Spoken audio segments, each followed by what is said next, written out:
pacientes se van a estabilizar, pero tristemente en otros va a haber una pérdida total de hueso anular. Y un dato importante saber es que el hueso de la mandíbula tiene una mayor pérdida de hueso anular, ya que hay una baja fuerza, tiene menor fuerzas pulsares. ¿Siguiente? Bueno, los estudios de cirugía protésica es importante decir que según los avances de la tecnología aún hay pacientes que necesitan prótesis y el grado de reabsorción ósea periodontal va a variar por factores sistémicos como alimentación, como osteoporosis o como problemas endocrinos, y luego también va a haber problemas en factores locales como una mala ortodoncia, un traumatismo o una mala adaptación de la prótesis.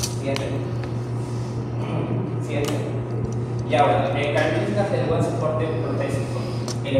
Debe no haber patologías, debe tener una buena interarcada, una función interarcada, debe haber una buena apoyo celular, un cambio celular, no debe tener presencia de torus, en la escotadura angular, debe ser correcta, detrás de la tuberosidad maxilar, debe haber un buen espacio vestibular, debe haber lo que se llama un correcto soporte óseo y un buen espacio para el implante. Siguiente. En la evaluación del paciente y planificación se hace una historia clínica correcta, un examen integral correcto, se debe ver sus factores sistémicos por la pérdida de hueso anular y también factores psicológicos para que tenga una buena adaptación de la prótesis. En la evaluación del hueso debe haber una inspección del hueso anular, debe haber una palpación, se deben tomar radiografías panorámicas, cefalométricas y en caso muy complejo una tomografía computarizada. Siguiente. También se debe ver la anchura del reborde alveolar, que no haya presencia de torus, revisar el seno maxilar y la posición del nervio interno inferior. En el caso de la evaluación del tejido blando, debe tener una buena mucosa pigmentizada, que no haya tejido móvil y de nuevo un buen espacio de circulación. Y bueno, también hay que revisar el músculo miloideo y el músculo genioideo, porque estos van a interferir en la prótesis por momentos musculares. Y la planificación del tratamiento, como vemos, es una atrofia muy marcada de hueso alveolar, y se tiene que planificar qué se va a hacer con los pacientes que tienen osteoporosis o si tienen tejido móvil. Y bueno, en pacientes mayores con una atrofia de hueso alveolar grande, solo se va a indicar un tratamiento del tejido móvil para que aumente la estabilidad de la prótesis, pero si es un paciente joven se le puede indicar, y tiene el mismo caso que el paciente mayor, se le puede indicar un aumento óseo. Siguiente.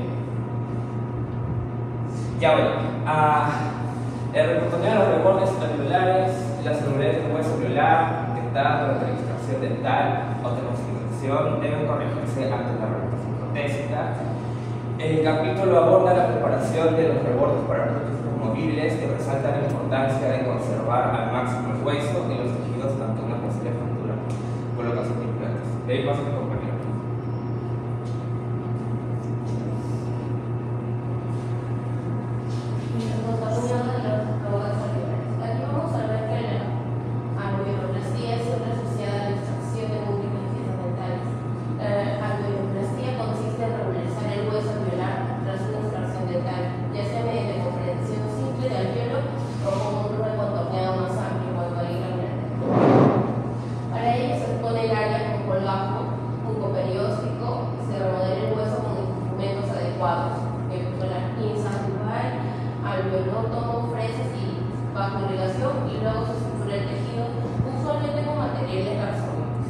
En caso de rebordes manipulares afilados, se elimina la porción cortante siguiendo el mismo principio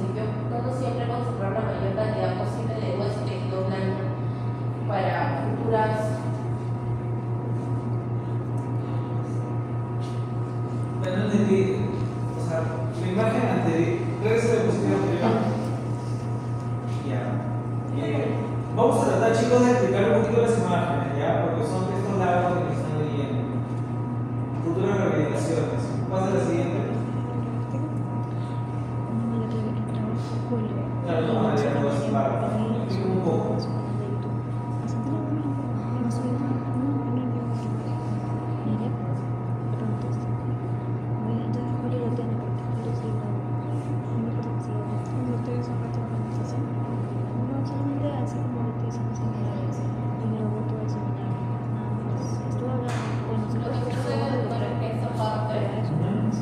¿Le compete a tu compañero? Pásale entonces. Pásale y preguntaré si en el examen. Pásale. Pon lo que ustedes van a poner en notas.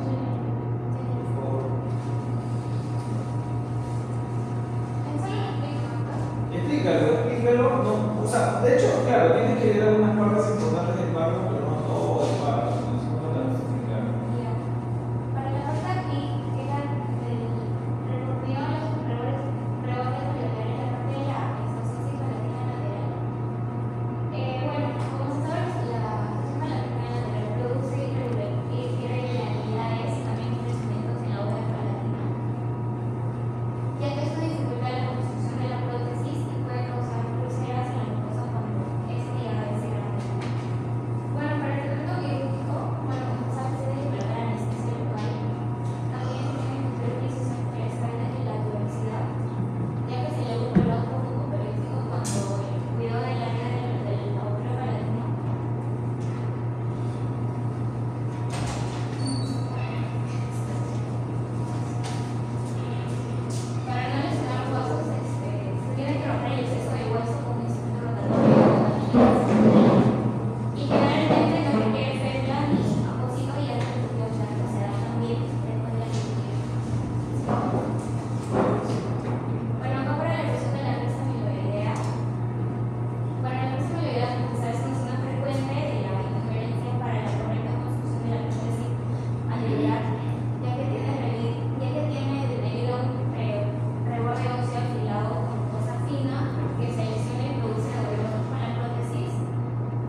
y frenillos o distorsiones musculares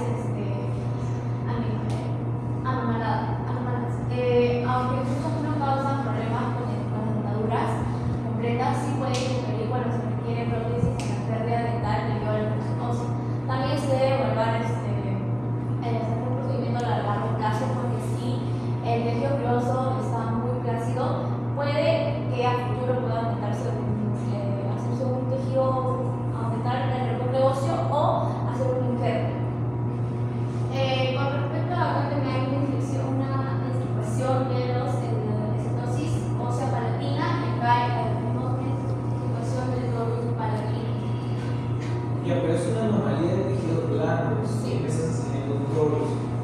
Entonces, está una anomalía en el cielo. Bueno, de por sí el tema de torus viene a ser regularización de recortes óseos y de tejidos duros, o sea, lo que habló tu compañera hace un rato. Porque ahorita nos estás hablando de hiperplasia y un torus no toca hacer hiperplasia. Solo lo decía por la relación del texto con la imagen. ¿Continúa? Ya, luego tenemos la reducción de la deformación maxilar en el tejido blando. Consiste en obtener suficiente espacio en la entrada y una base mucosa firme para una prótesis adecuada. Para ello es necesario eliminar el tejido blando y a veces se puede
va a realizar una sutura en la parte del fondo del surco, acompañada de una sutura corrida.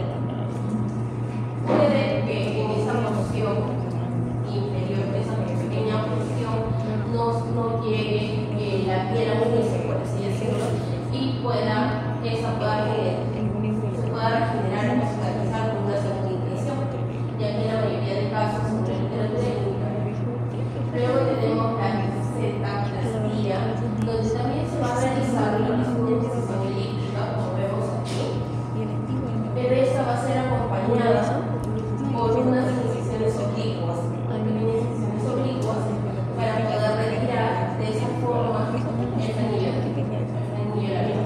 Luego se va a pasar a suturar el área y estaría todo bien. Una diferencia de estas dos, son muy similares, en ambas vamos a usar lo que es la incisión elíptica.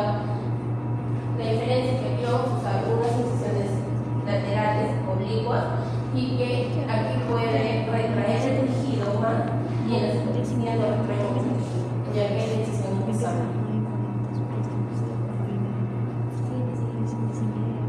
La vestibuloplastía, estos procedimientos también son para retirar el frenillo labial.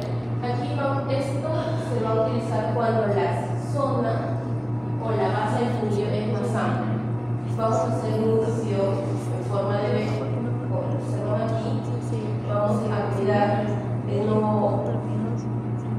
cortar la zona del ovario óseo y luego vamos a realizar la sutura.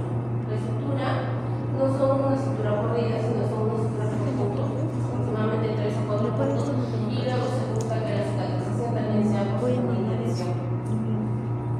Luego tenemos la frenectomía asistida por láser.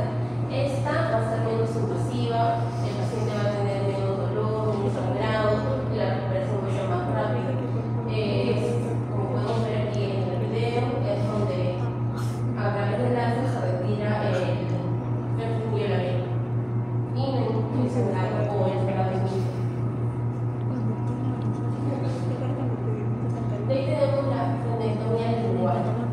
Inserción anormal, eso se va a dar por una inserción anormal de la lengua, ya que va a impedir que el paciente pueda hablar bien, va a impedir que pueda comer bien, pero si el paciente tiene todas las piezas, no hay problema, pero si va a usar o usa una prótesis, cada vez que mueva la lengua, lo que va a ocurrir es que la prótesis se va a mover, que puede generar huellas.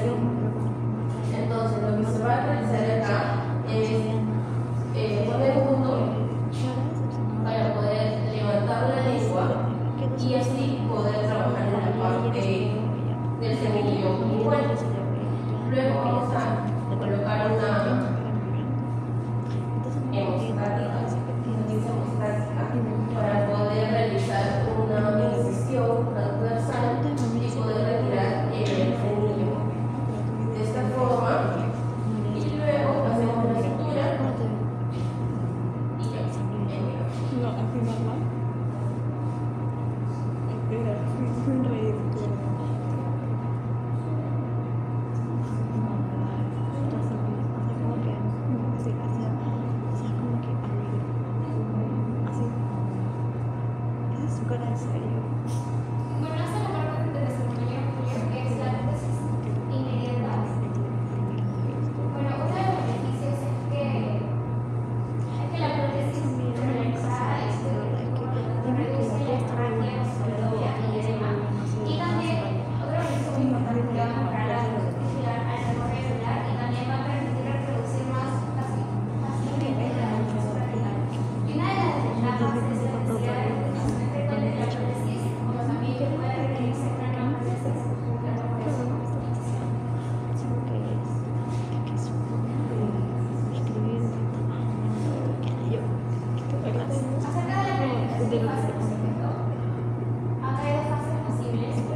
parte de mi compañero Julio.